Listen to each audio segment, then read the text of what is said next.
Hola, mi nombre es Jatniel Ligaona y bienvenidos a este bloque educativo sobre homeopatía,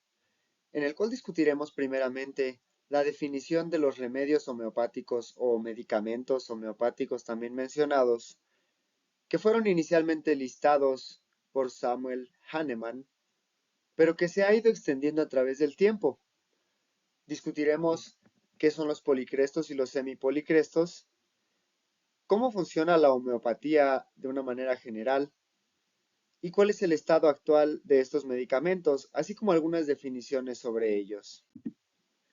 Primeramente, es importante mencionar que las diferentes disciplinas herbolarias que han existido a través del tiempo, incluyendo aquellos de la medicina oriental, pudiendo ser la India, China o en el Mediterráneo, como lo ocurrió con Hahnemann, así como la medicina andina o tradicional mexicana, todas ellas han contribuido y cada una, de acuerdo a la latitud en donde se encuentran los habitantes, sirven para el cuidado de la salud, por lo cual esto ha sido tan antiguo como el mismo humano, intentando con el uso de las plantas lograr el balance y restaurar los elementos que hacen falta en su cuerpo. Respecto a la homeopatía, la herbolaria la toma en cuenta como las moléculas, aquellas que son responsables de causar síntomas. Dígase que estos, cuando en un paciente sano son administradas y causan ciertos síntomas, se pueden tomar en cuenta para suministrarlos en un paciente enfermo y tratar de aliviarlos, pero en concentraciones menores. Algo muy común es la planta de romero, que utilizándola en infusión o en emplastos, se puede hacer útil contra cólicos intestinales, vómito, náuseas, y estos mismos síntomas se verían representados en un paciente sano cuando se toman infusiones concentradas de la planta, por lo cual esta similitud es lo que utiliza la homeopatía como principio, en diferencia de la alopatía, homeos igual, alos opuesto, por lo cual todos los síntomas causados por un medicamento homeopático van a ser aquellos que serán tratables en un enfermo.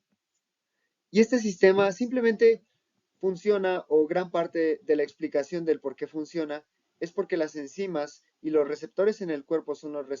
responsables de establecer ciertos ciclos bioquímicos, por lo cual cuando ejercemos una concentración elevada de sustrato, suele haber una saturación de las enzimas o receptores. Y cuando tenemos una concentración pequeña, activamos sistemas de reparación, como ocurre con las vacunas y el sistema inmune, para que pueda haber esta restauración celular y de todos los ciclos metabólicos descompensados que hacen que el paciente presente un desbalance. La mayoría de los receptores en la superficie de las células requieren una cantidad definida y equimolar de la molécula que se están uniendo, que se está uniendo a él. Por lo cual, cuando utilizamos en la homeopatía sistemas de dilución o de baja concentración, pretendemos estimular estos sistemas para que pudieran desatarse hasta un umbral alto en el cual comienzan a funcionar en beneficio del cuerpo y del paciente. Las diluciones que utilizamos en la homeopatía van desde las decimales, es decir, 10 veces menos que la concentración a la cual se realiza la tintura madre o el extracto inicial.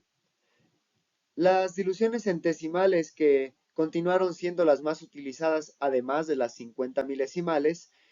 ya que se pueden encontrar en ellas cantidades necesarias para activar diversos sistemas dependiendo de cuál sea el medicamento y el sistema al cual queramos llegar, pero estas concentraciones suelen ser mejores y suelen cambiar a través del tratamiento del paciente según sean los síntomas, pero primero se pretenden suscitar estos síntomas levemente para no dañar al paciente. Las microdosis resultan útiles en numerosas terapias, no solamente la homeopatía, y esto por lo que mencionábamos de la naturaleza de las enzimas respecto a la sensibilidad por un sustrato. Cuando saturamos de sustrato y tenemos pocos receptores o pocas enzimas, ocurre un fenómeno de saturación de la actividad enzimática, por lo cual queremos recurrir primero a diluciones pequeñas o concentraciones bajas en la cual estos receptores no sean ocupados rápidamente. Dentro de la homeopatía, definimos a los remedios con aquellas plantas que fueron utilizadas por Samuel Hahnemann en esta gran parte de Europa y en Oriente también, ya que había cierto intercambio cultural,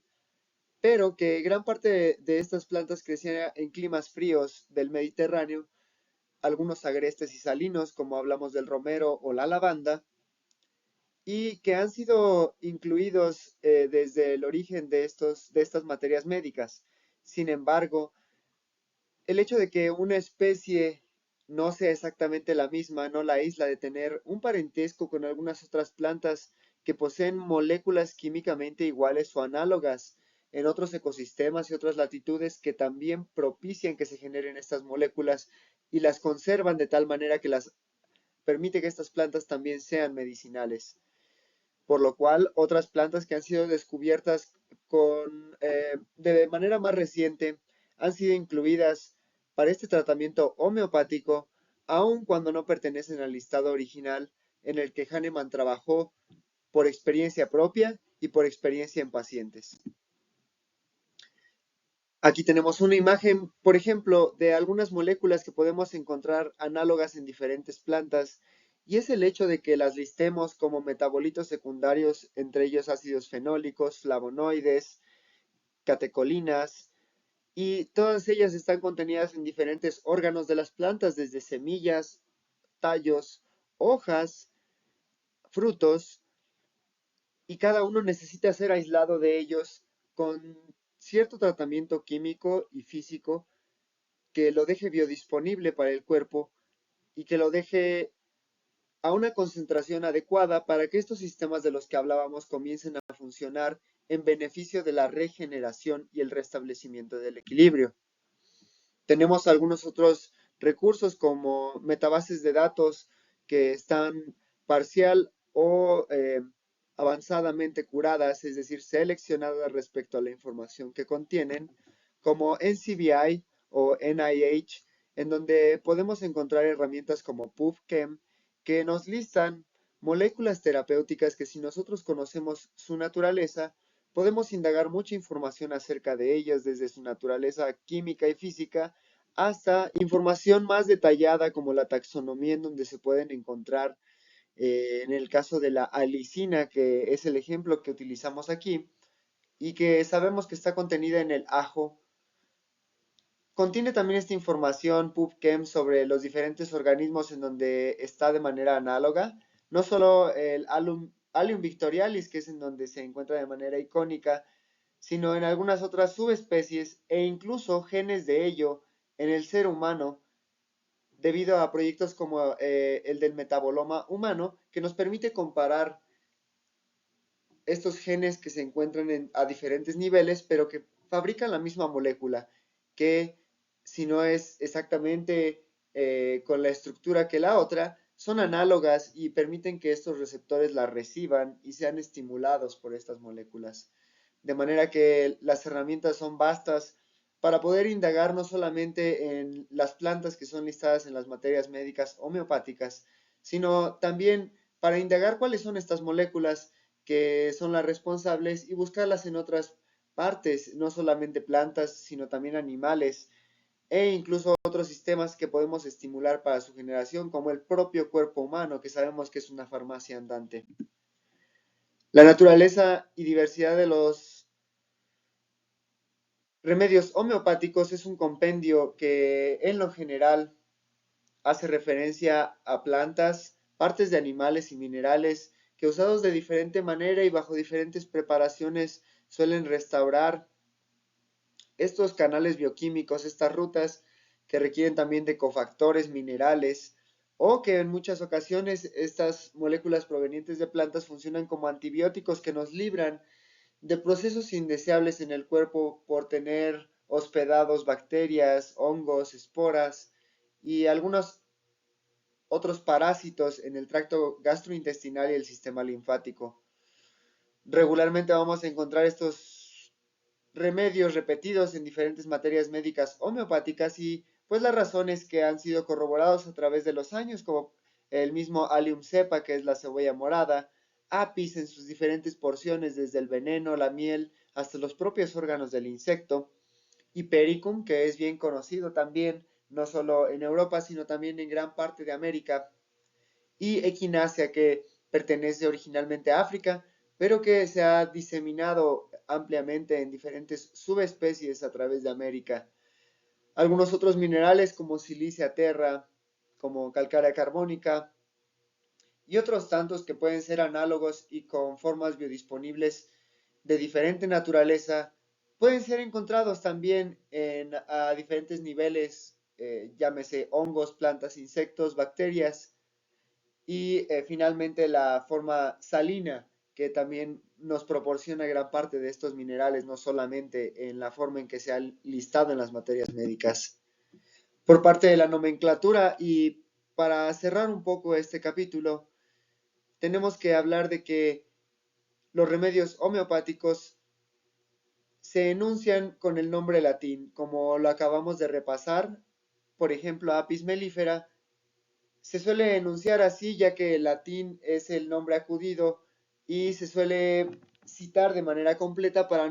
evitar la confusión, ya que hay diferentes subespecies que pueden ser utilizadas también de manera medicinal, pero otras tantas que no.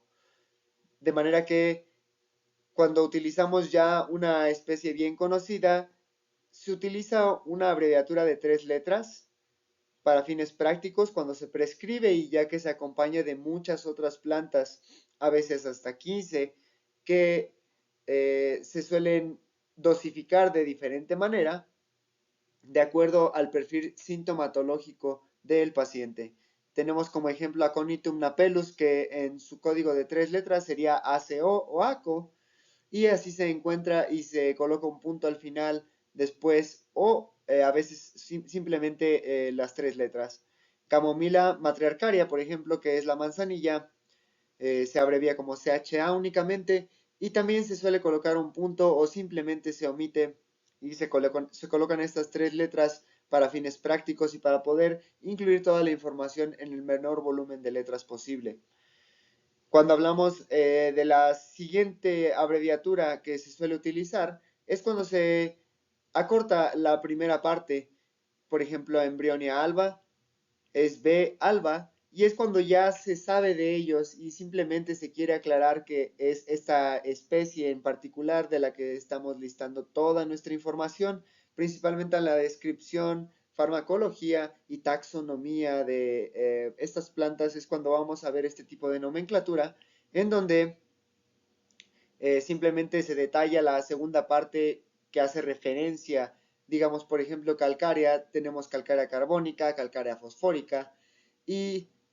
nosotros quisiéramos hacer referencia exactamente a algún tipo, de manera que solo abreviamos C al inicio y colocamos en la segunda porción un dato más específico, como en este caso carbónica, que vemos que el resultado final pues es calcárea carbónica. Estos tipos de nomenclatura se ubican desde hace mucho tiempo, desde que Samuel Hahnemann lo utilizaba en los Organeson para poder prescribir al paciente. Sin embargo, diferentes tipos de software y de materias médicas han recurrido a otras formas más cortas y abreviadas o diferentes simplemente para citarlos, pero siguen siendo en su gran mayoría las mismas plantas. Y es lo que quisiera mencionar para el final de esta sesión, y es que el listado original que se realizó de plantas, minerales, insectos, etcétera,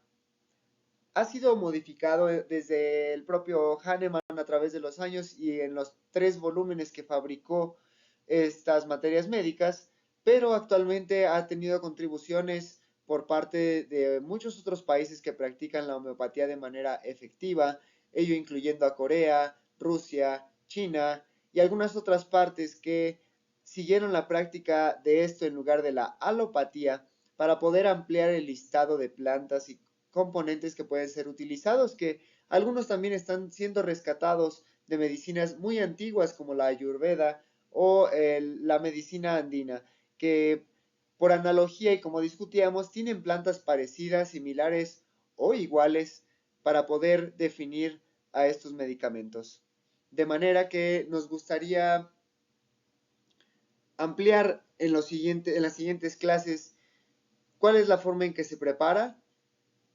de qué manera podemos encontrar las formas efectivas de estos medicamentos y cómo es que vamos a poder discriminar aquellas que no son formas efectivas de materias primas para estos medicamentos. En el bloque en el que discutiremos la preparación, detallaremos un poco más sobre esto. Gracias y continuaremos